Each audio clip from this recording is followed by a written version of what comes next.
How's Daddy about Cincinnati? What a team, what a team, what a team. Each man and lady from 1 to 80, how they scream, how they scream, how they scream. Hello, Reds fans, and welcome to another edition of We Love Our Team. Along with my partner, Randy Freaking, I'm Jack Greiner, and today we are pleased to welcome to the podcast Chad Dotson. Chad covers the Reds for Cincinnati Magazine, and he has a blog on Substack called The Riverfront, which covers all things Red Leg related. Chad, welcome to We Love Our Team. We're happy to have you. No, I'm happy to be here because, yes, we love our team. No question about that, Chad. Why don't you, for your audience, hey, can you tell us a little bit about your childhood? Well, sure, we can talk about my childhood. Actually, I'm from Virginia. Actually, I was raised on the Eastern Kentucky border, and so. Literally just across the border, and back in the day, as you all well know, that was part of what was called Reds Country. You know, Reds Country extended quite a ways, and all of our local radio stations were affiliates of the Reds Radio Network, and my dad and my grandfather were big Reds fans, so I was sort of born into it because my grandfather was from Kentucky and he was born into it, and just. It was always around me, the Big Red Machine, and I've never been able to shake it all these years. So it's been a fun time. Well, I didn't even mention your day job in the introduction. Can you tell us a little bit about that? Because that might surprise some people. Well, yeah, I don't know how this happened, but through some strange turns of event, I actually. I was appointed by the governor of Virginia to run the Department of Corrections, and so during the day I manage Virginia's largest state agency, and at night I suffer through the Cincinnati Reds. You're a glutton for punishment, man. I'll tell you what. I know, right? And you were a judge before that, right? Is our crack research accurate on that?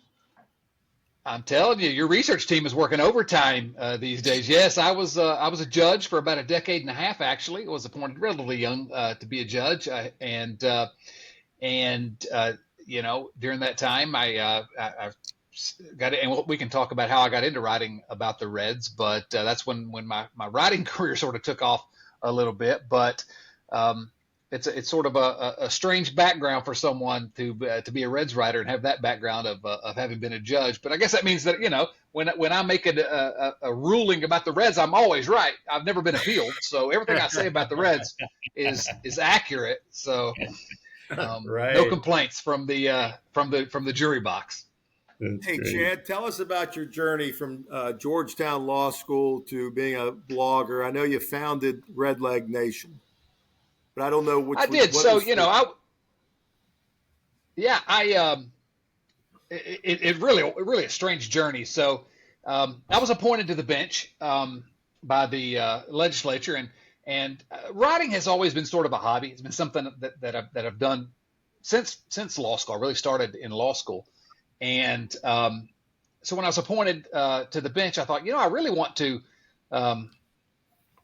see where this can go. And it's kind of strange because, you know, my family, they all went to bed early, and it was a thing I did late at night. But now in the mid '90s, when I was in college, I was a part of what was called the Cincinnati Reds listserv. It was an email listserv, and people have to go search what that means back in the day. But you know, I was away at college.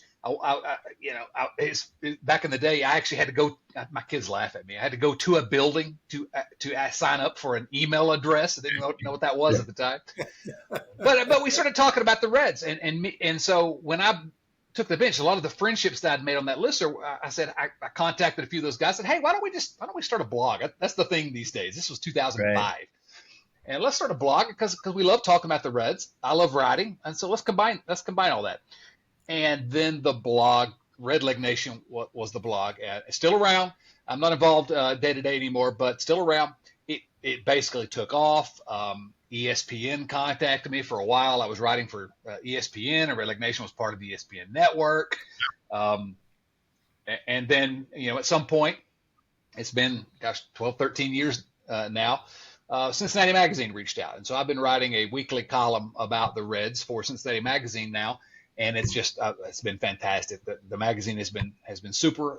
What I love is they let me write what I want to write, because I like to try to tell it like it is. I'm sure we'll talk about that a little bit, but it's just been a crazy ride here. I've got this day job, where I'm got an important job, but at night, the writing career keeps going, and it's to a point now where I can't give it up. I love it, and the magazine is fantastic to work for. And so here we are in the year 2025, still doing this thing. 20 years later.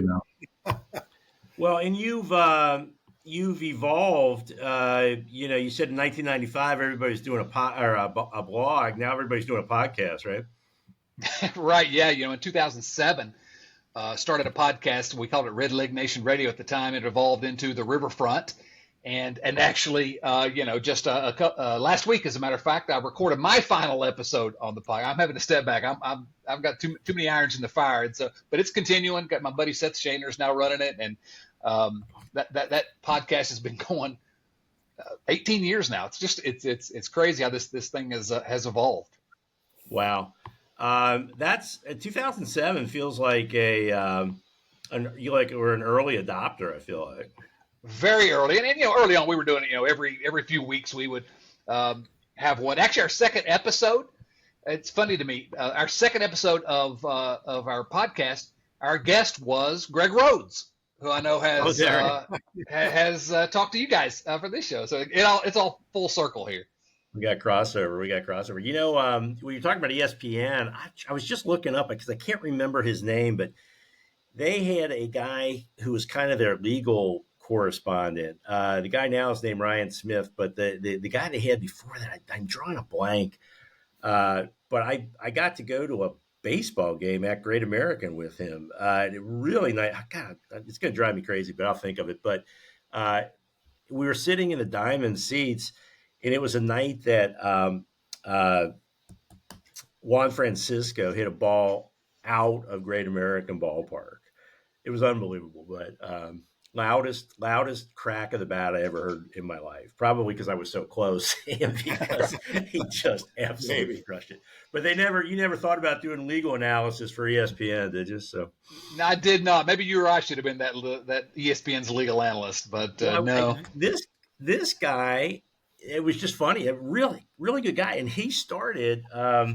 ESPN, he was doing reports on the OJ trial. I mean, a practicing lawyer, and he got sort of recruited by a local LA TV station to give OJ updates. And somebody saw him on ESPN, and I was looking at him like, God, I could do that, but not to be, not to be. Right, Chad.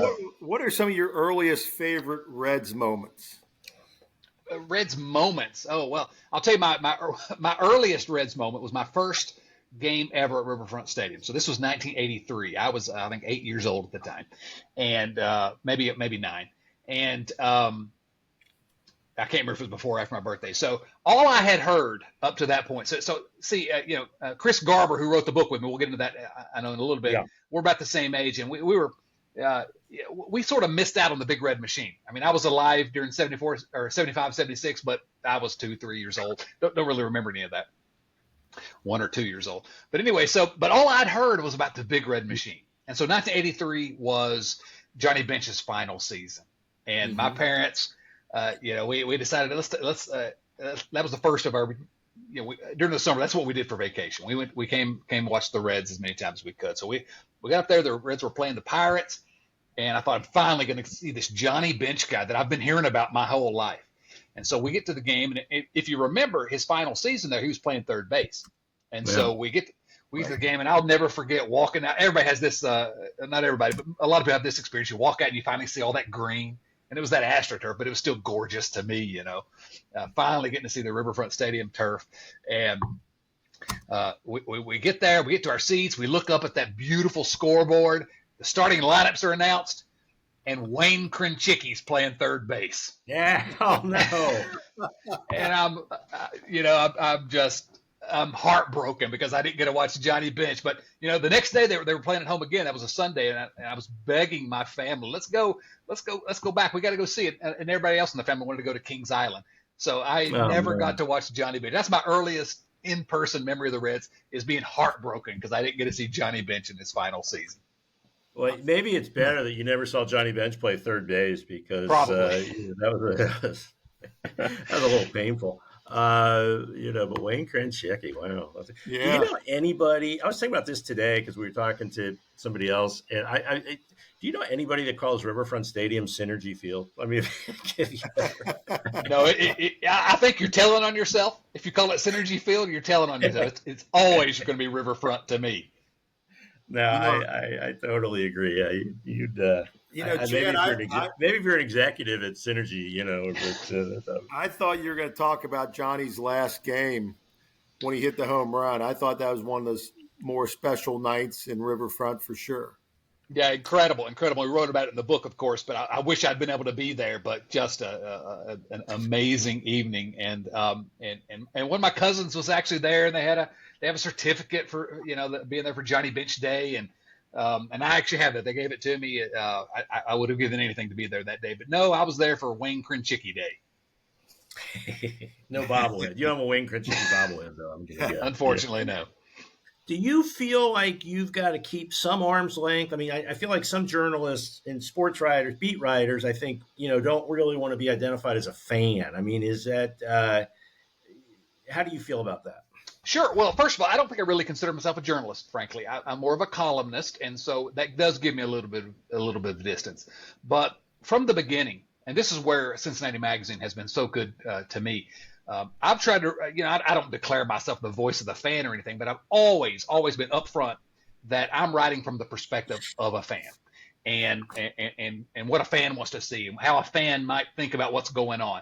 I dive deep into analytics sometimes. I try to be smart about it, but I never try to hide the fact that I'm a fan first and a writer second. And I think that's actually, frankly, what Cincinnati Magazine and my editors along the way have appreciated, and why they keep giving me column inches, I guess, is because it's a little bit of a different perspective than you're going to see anywhere else in any of the newspapers or magazines that are writing about Cincinnati sports. And I've never wanted to lose that. I don't want access. I don't ask for access to the I've interviewed players occasionally. Did a good, I thought it was good, but a really enjoyable cover story for the magazine about Joey Votto a couple years ago, and for that, I interviewed Joey and interviewed some other players, and so I do get access when I need it, but it's only for something specific like that. Otherwise, I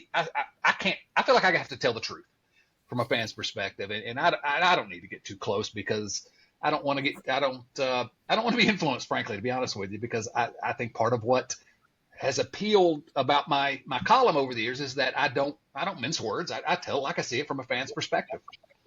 Well, let's talk about that, Chad. Let's talk about that. I think one thing I respect about you is I think you are fair, but you're pretty firm. And so, on this podcast, we really ask the hard-hitting questions. So what's your perspective on the Castellini ownership of the Reds? Well, there's no mincing words here. I've long been critical of the Castellinis. The Castellinis are not my biggest fans. They're not subscribing to my newsletter. I think their ownership has been a complete disaster in every respect. They came in 2006. And they famously made a bunch of promises. They printed them in the Inquirer, all these promises that what we're going to do. We're going to bring championship baseball back to Cincinnati. And they've completely failed to deliver on every one of their promises, except for one. You can argue that on one of those promises, if you go back and look at it, they promised to be good in the community. And I think the Reds Community Fund has done great work, and I think they have delivered on that promise. But everything else, it's clear that they don't really care about winning like they told us they were going to care about winning. They care more about not losing money. And that's fine. If just admit it to us or sell it to somebody that wants to win. Because from the fans' perspective, we need somebody that actually wants to win here. And it can be done. You can win here. It's not as easy as it is in some other cities. But to just throw up your hands and say, we can't win. Where are you going to go? I think it's a complete disservice to Reds fans, and it frankly makes me angry, if I'm going to be honest with you. Chad, but don't you think that changed at some point? I always think that, they're trying to win, up through 2013 or so. 2012, we had the disaster out when we played the Giants. And we had Joey, we had Jay Bruce, Brandon, and I think something changed. So would you characterize the entire, 20 years now as a disaster? Or do you sort of agree that maybe it changed at some point? Well, I think that's fair to say that it changed at some point. I mean, you look at 2012, that team, I think, was maybe the best team in the National League that year. I still look back very fondly on that team. I think that it's probably fair that at some point something did change. But we're talking about now, 12, 13 years ago. I mean, this is not just yesterday. I mean, we're going on more than a decade, going on a decade and a half of a complete refusal to put a team on the field that's capable of winning. So I do think it's fair. We can argue about whether they made the right moves leading up to that 2012, 2013 teams. I think they probably were leaning a little bit too far into old school baseball rather than the new analytics everyone else did. But they still put together a team that had every chance until they blew it when Buster Posey hit the grand slam. I hate to bring that up, but I think it's fair to say that it may have changed at some point. Well, what frustrates me to no end is it goes back before the Castellinis, which is the Dolans who own the Guardians were in line to buy the Reds or at least buy Marge Schott's controlling interest, and the local media got all caught up in this out of town ownership nonsense, and that's when Carl Lindner stepped up and bought the team. And I just I realize the Guardians have not won the World Series, but they have been a consistent presence in the playoff and a relevant team in the American League. And I just look back on that, and it just that's where it just drives me nuts. Wouldn't you take that? Wouldn't you take what the Guardians have had? 100% take that. Yes. Are you kidding? Absolutely. I take that every day and twice on Sundays. I mean, What are we saying? We'd rather be in Cleveland? Well, let's not go that far. Move it. I mean, that was so dumb. I mean, out of town ownership. Oh my God, what are they going to do? Move them to Akron or something? I mean, it was just the most idiotic thing. And I look back on that, and I just, oh my God. Well, okay, let's move on to the other, third rail here. And what are your thoughts on Pete Rose in the Hall of Fame? Well, I don't think there is any. Well, I guess there is an argument, but to me, I don't legitimize any argument that says he shouldn't be in the Hall of Fame. I mean, disregard all the sort of nonsense, all the bad behavior, and maybe you can't disregard it. Some people can't disregard it, and I'm gonna come on here and praise Pete Rose's personal life, Pete Rose's behavior as a manager, certainly, but it absolutely wears me. I used to love the Hall of Fame. I used to be obsessed with the Hall of Fame, and I loved Hall of Fame arguments. I still make Hall of Fame arguments, and especially Reds Hall of Fame arguments. But the fact that Pete Rose and I don't know how you all feel, but I'm the same way with Barry Bonds and Roger Clemens. These are the greatest players in baseball, and I don't care if you want to put an asterisk on their plaque and talk about the bad stuff, but these are among the best players. They are Hall of Famers. Pete Rose should be a Hall of Famer. I don't think saying that endorses any of the bad behavior, because I don't endorse any of that, but I still think he was a Hall of Famer, and I wonder if now that he's passed away, whether the conversation will change. I always felt like they'd let him in after he passed away, as unfair as that seems, but we'll see. Yeah, how about another tough question, Chad? How would you rank the Reds broadcasters maybe over the last 10 or 20 years? Well, Marty Brennan is the gold standard. I'm always going to say that. Agree with him or disagree with him, and I disagree with him plenty. But Marty is just the absolute. I've listened to a lot of broadcasters on a lot of teams. I think Vin Scully I would put ahead of Marty, but no one else. I mean, really, just for describing the game. And again, regardless of whether you agree with some of his hot takes, and especially there at the end, he was critical. But how could you not be critical given the product that was on the field most of those years? So he's the greatest. Chris Welsh. I love Chris Welsh. I think Chris Welsh is fantastic and underutilized by the Reds on the broadcast team still. I think he should be on the television broadcasts every night. I think the current play-by-play guys, John Sadak, I think he's fantastic. I think Tommy Thrall's fantastic on the radio. The guy that I missed, that I was wrong about, though, is George Grand. When George Grand was here doing the television broadcast, I thought, oh, this guy, it wears me out. He's super positive, and he just, every time a fly ball's hit, he acts like it's going out of the park. But I go back and listen to his old calls and highlight stuff, and he was genuinely really good. And I admit that I was wrong about him. So there aren't very many broadcasters that I've disliked. I don't think Barry Larkin, as much as he was my favorite player ever, I don't know that he's a great broadcaster yet, but they've had pretty good broadcasters along the way. And Marty and Joe will never be topped. Well, I would take the position that your initial position on George Grand was accurate, and I was fair enough. My sons and I have this running joke in our house that if somebody hits a fly ball and I think it's going out, they call me George Grand. They go, just relax, George, it's not going out. And I don't like the Buccos and the Redbirds. I'm sorry, the Pirates, the Cardinals. I just enough's enough. But anyway. But what about George Grant? Always, the Reds finish this one on the smiling side of the scoreboard. Come on, you gotta love that. Yeah. Okay. Well, I was curious what you thought about Sadak because I like him. We had him on the podcast. Could not be a nicer guy, but he got a little flack early on, for being too enthusiastic. I mean, I remember somebody. His first season, it was early in the season, there was a pass ball and somebody scored and he went nuts. And somebody on Facebook said, hey, John, this is not the 72 playoffs. Okay. But I think it's legit. See, that's the thing. I think to me, authenticity is really important. This is a guy who bounced around the minors for years and years, and now he's getting his shot. And, I'd be uber enthusiastic too. I mean, that's my take.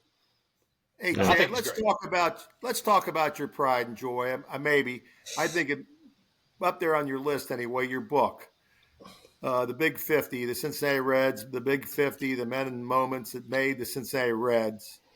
Just tell us maybe how that book came to your mind, how you put it together, and how you ranked the top 50. Now, I'm not giving us the list, but what were the kind of criteria?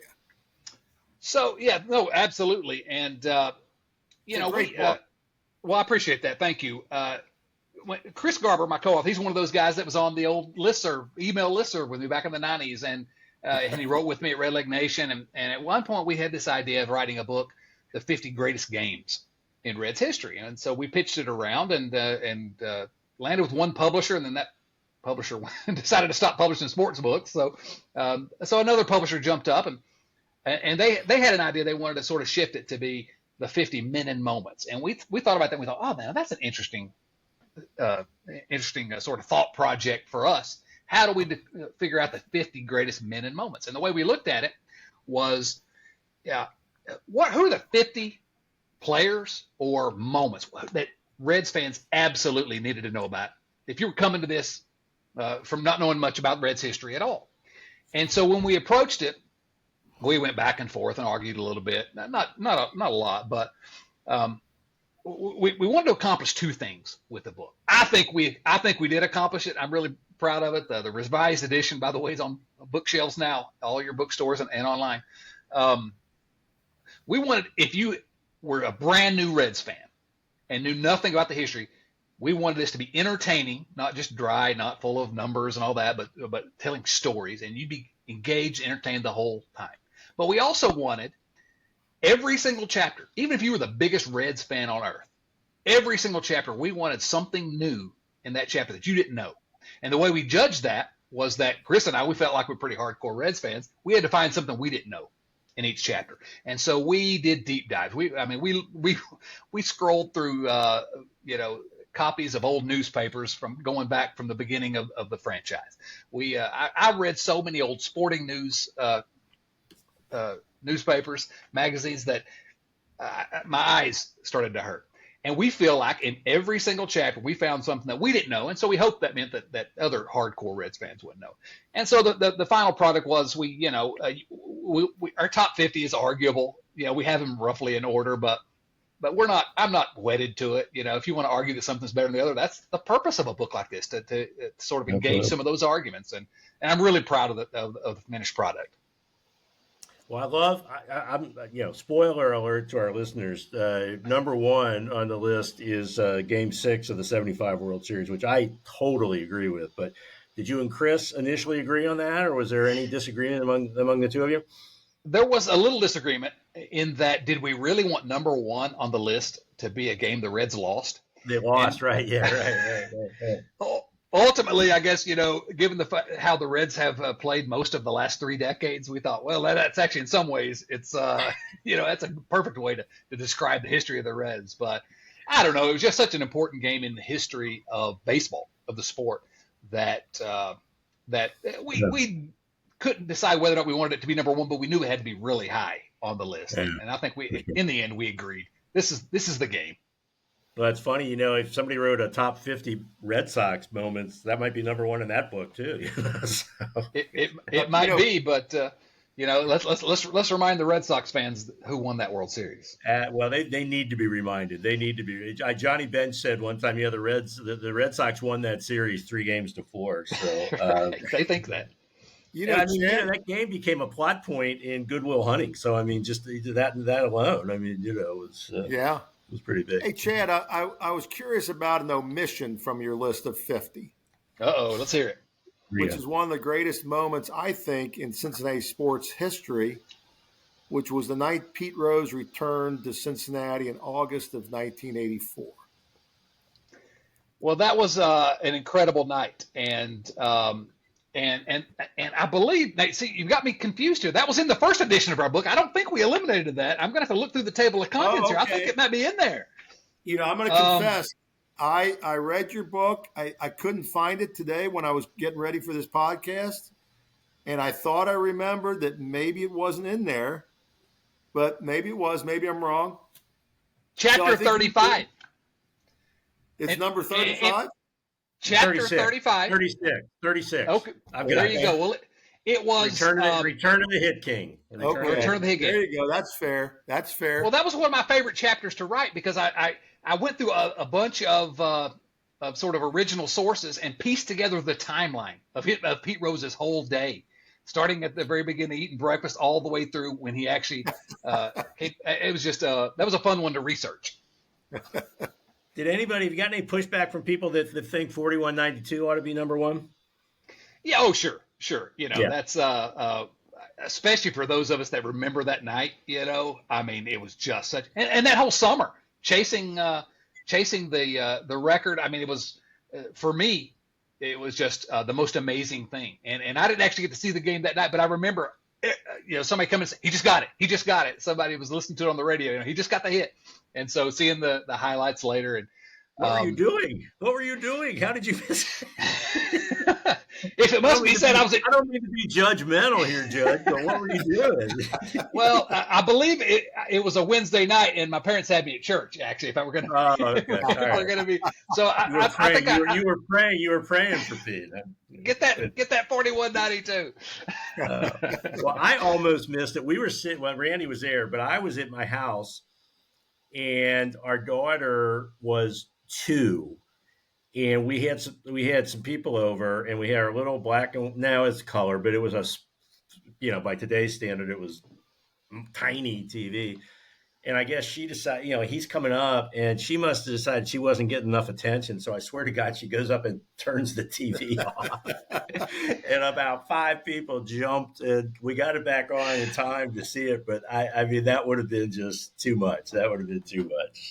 What a story. What a story. Oh, my God. It was that close. So I think one of the other things I really like about the Big 50 is that I think you recognize some teams in there that don't get enough credit. I think guys like Randy and my age, we're so enamored of 75 and 76, but I think people lose sight of how good the 90 team was. That was just a great team. The talent on that was I don't know if it stacks up with 75, 76, but I think there'd be some guys I'd take Larkin over Concepcion, and I would certainly take Eric Davis over Geronimo. Beyond that, we'd have to think about it a little bit, but so. Incredible team, and you're right. That's one of the things we wanted to do was to highlight some teams that a lot of we all remember the Big Red Machine, and we even talk about the 1990 Reds, but we wanted to highlight some other teams. For me, it got cut for our second edition, but in first edition I wrote about my personal favorite team, which was the 1995 Reds, who didn't even make it to the World Series, but I had so much fun watching that team. But that 1990 team, like I said, Chris and I were, we didn't remember the Big Red Machine. We were told about it, growing up, and it was always around us. But that 1990 team was ours, and going wire to wire, and just incredible personalities. From the Nasty Boys, Charlton, Dibble, and Myers, to Jose Rijo, the most underrated great pitcher I think in modern baseball history. People don't realize how good Jose Rijo was at his best, and the injuries contributed to that. Personalities like Chris Sabo. Just Piniella, a unique guy. Lou Piniella, right? Piniella. Just an incredible manager, and the owner, obviously a character, no doubt about that. But just so many storylines on that team. You could write 2 or 3 books about that team. Maybe I will someday, but and never run out of stories, because what a great season. Well, and what I've always thought about was, Rijo gets the MVP deservedly, but you could make a very solid argument for Sabo, great series, Larkin, Hatcher, and I would say Davis hitting that home run in Game 1. I mean, if they ever gave a most valuable player to the team, that would have been the year they probably could have done it. And the Nasty Boys, maybe, for crying out loud, just an amazing, yeah. I remember Sabo hit 538 in the series. I mean, the Davis home run is the single, that we probably should have had that as number 1, as the biggest moment in my lifetime as a Reds fan, off Dave Stewart. So what a totally set the tone. I mean, of that whole, it's interesting. I think I talked to Sabo about it one time, and he said they were more worried about the Pirates than they were the A's. They really thought they matched up better against the A's than they did against the Pirates. And, you think back on that NL series, NLCS, I mean, they lost Game 1 to Bob Walk, and they had to come back and beat Doug Drabeck in Game 2, which they did, but it did not look good. I mean, I remember going to Game 2 thinking, man, Drabeck is tough. And, but what a game. Well, Drabeck was the Cy Young Award winner that year. Yeah. But that was a game where O'Neill threw out Van Slyke with I think the best throw I've ever seen, I think. Dave Parker's all-star throw was pretty amazing, but that throw from right field to just nail Van Slyke, I will never, ever forget that. It was incredible. Yeah, Chad, how about the importance of managers? We got Sparky, obviously, with the Big Red Machine. We had Lou in 90. We had the guy with the cigar in 99. McKeon. They lost the 1-game playoff. Jack McKeon. And then we had Dusty. And here we have Terry Francona. And in between there, we've had a bunch of also-rans. You mean like Dave Miley? Well, no love for Ray Knight or Dave Miley. I would actually say, Francona, I agree. Amazing. But the best Reds manager since Sparky, I'll go to my grave saying this, was actually Davey Johnson. And he got run out of town by Marge. But Davey Johnson was just an incredible manager for these Reds. And we've had some good ones and some really bad ones. But until Terry Francona came around, I always used to tell people, Sparky Anderson ain't walking through that door. I don't know. Maybe with Francona, he'll make me forget a little bit. So that's right. I'm excited for the Francona era. I am. Well, I'll tell you a manager that, thanks to your book, gets some recognition, and that's Bill McKechnie. And I bring him up because he was the manager of the 1940 team that won the World Series, and that team had to overcome a suicide. Willard Hirschberger backup catcher died by suicide during the season. And can you imagine what that must have been like? I mean, and to manage your team through that into the World Series. And I love that that's in your book. And highly, it's number 9 on my edition. And I think that's one where probably people don't know a lot, and just not only did they have to overcome the grief and the shock, but like a coach stepped in to catch, right? Wasn't that the Jimmy Wilson or something like that? Am I right about that? Jimmy Wilson, yeah, really just a horrible. Hirschberger, Willard Hirschberger was catcher on that team, and everybody loved Hirschberger, just really adored him on that team, and he really took losses hard, and there were a couple games there mid-season where he blamed himself, and McKechnie was an incredible manager, and he was like, he really spent time with Hirschberger it's not your fault, and of course Hirschberger took his own life in the middle of the season. Now so when you think about it, this is a team who in 1939 had won the National League pennant. They lost in the World Series, but they come back in 1940, another solid team, and then you have this in mid-season, and their star Ernie Lombardi was kind of hurt a lot of the season. Just a really we could spend an hour talking about that team, and then of course Jimmy Wilson. Jimmy Wilson is one of the Reds coaches. At the end of the season, they need a catcher because Hirschberger was a backup catcher to Ernie Lombardi, and Jimmy Wilson, 40 years old, comes out of retirement essentially and plays the rest of the season for the Reds. Just a wild story. They end up winning the World Series and a really memorable team, the Jungle Cat infield. It's a really fun team that was marked by just horrific tragedy. Yeah. I can't say that was a fun chapter to write or a fun story to tell, but it's a unique one in Reds history. Definitely is. I don't know if you know this, but so Lou Gehrig retired in 39, right? He gave his speech in 39. The Yankees won the World Series. But then in 40, they had a tough, they obviously didn't win. The Tigers won the pennant, but a sports writer, Jimmy Powers, a very well-known sports writer for one of the New York papers, I think the New York Herald, wrote an article where he stated as a fact that Lou Gehrig had polio and had infected the rest of the Yankees, and that's why the Yankees were playing so poorly.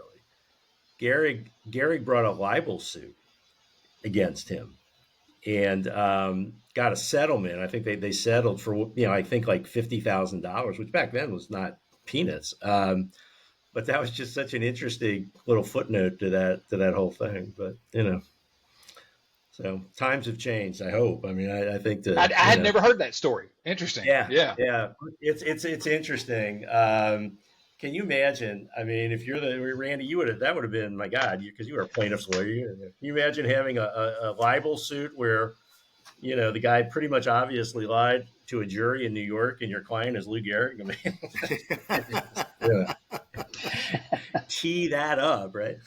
Tee that up. Well, Chad, where can people get your book? Is it available everywhere, like Amazon? Yeah, Amazon, Barnes & Noble, it's on all your online sellers, but it's also available everywhere in any bookstore, and certainly the Cincinnati area. Should be available everywhere, and so far so good with the sales looking good. I wish the Reds were playing a little better, but they're starting to perk back up, so maybe that'll excite some people about this team. So I was looking at your Substack, and I've got to talk. I know we're coming up on time, and we've taken up a lot of your time, but I saw your list of 86 ranked baseball movies, and you and Randy are on the same page on number 1. Oh, it's clearly number 1. You disagree with Field of Dreams as number 1? Oh, just the quintessential movie. I'm a Major League guy. I love Major League, and you had it as number 8. And I thought you said it's the most rewatchable, and for me, it definitely is. But I love League of Their Own, I think, was let's see, League of Your Own was number 2, or League of Their Own was number 2, which I'm totally down with. And you had the original Bad News Bears ranked pretty high too, which I think is a great call. I was sitting around Moneyball is a good call, but then you had Bad News Bears as number 4. I was sitting around the house a week or two ago, just flipping channels, and the end of the original Bad News Bears came on. It's great. I mean, it's just so Classic. great. It's just Classic. It's perfect. I mean, and Vic Morrow was in it. So, you're too Mm-hmm. young, Chad, as it turns out, but Vic Morrow was in a show called Combat when I was a kid. It was about World War II, and so I really liked Vic Morrow. So and he was just right on brand, being the abusive, knothole coach. But I think that movie was a little ahead of its time. I think I think we're starting to really appreciate the problem that parents and expectations and pressure causes people. So it's a great, for people who haven't seen the original Bad News Bears, because they made a couple sequels and they remade it, I think, with Billy Bob Thornton or something back a few years ago. Well, you gotta love Sandlot. Yeah. Oh, classic. I think it's interesting and I love a subjective list like that causes arguments and whatnot, but I think different movies hit you at different times in different ways. Like Sandlot was, I think it came out in 94. My dad died in 95, and he and my kids and my mom, we went and saw that, and he just loved it so much. And really one of the last outings we had with him. So that, there'll just always be a real soft spot for that film. And it's good. I mean, it's a fun movie. So. It is. Yeah, but for me, Field Dreams is number 1 because I'm the sort of sentimental baseball guy, and that's why that one gets me the father and son stuff as well, because I have a son that played baseball, and then of course my dad and my grandfather got me into the Reds, so that one's always I don't know if that one's ever gonna be topped for me, just because of that sort of, I call it gooey, a gooey sentimental baseball fan aspect. And there are still cars driving into that parking lot, coming down the road, just like he predicted. Hey, Ray, they'll shell out $20 without even thinking about it. And I went there about 4 years ago, before the Reds played up there and before they had a major league game up there. And I remember just turning around going, Sue, look at these cars coming in here. It was really surreal. Yeah, it's amazing. Well, it's a great list, Chad. And I one thing I like that I need to look into is I have not seen some of the documentaries. Like the Hank Greenberg documentary sounds really interesting, and I need to check that out. So there's several. Although I think did you have the Battered Bastards of Baseball on that list? I'm pretty sure, it did. I love that. I'm 100%. I don't remember where I had it, but it's on there. Yeah. Now, have you seen that, Randy? Love that movie. I have not seen that. It's so good. It was Kurt Russell's dad, the actor Kurt Russell's dad, owned a minor, like an independent league team in Portland, and Portland, just great, just fantastic film. So, have to check that out. Check it out. Well, Chad, we've taken up a fair amount of your time. You've got obviously a busy day corralling prisoners tomorrow or whatever is involved there. So I don't envy that, but thank you. This was really fun and really interesting. We were talking today about, we've had a spectrum of guests on our show, hardcore Reds at this end of the spectrum and kind of casual fans who are just have some other interesting things at this end of the spectrum. So it's fun to have a hardcore fan every once in a while, and just really get into it. So you are no question. Well, yeah. What I love about your show is that we do, whether you're hardcore or casual, this is something we can all kind of rally around as this crazy team, and they're part of who I am forever. It's just I can't quit them. You can't quit them. That's right. Well, hey man, thanks Chad. a lot. Thank you we'll very have to do much. it again sometime. Appreciate it. Hey, give it up for Chad. Here we go. Settle down a little bit.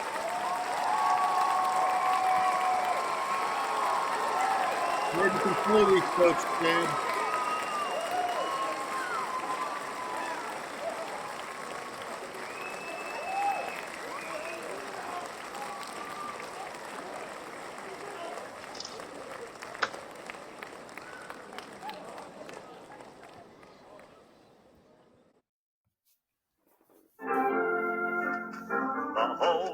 Tom's daddy about Cincinnati. What a team, what a team, what a team. Each man and lady from 1 to 80, how they scream, how they scream, how they scream.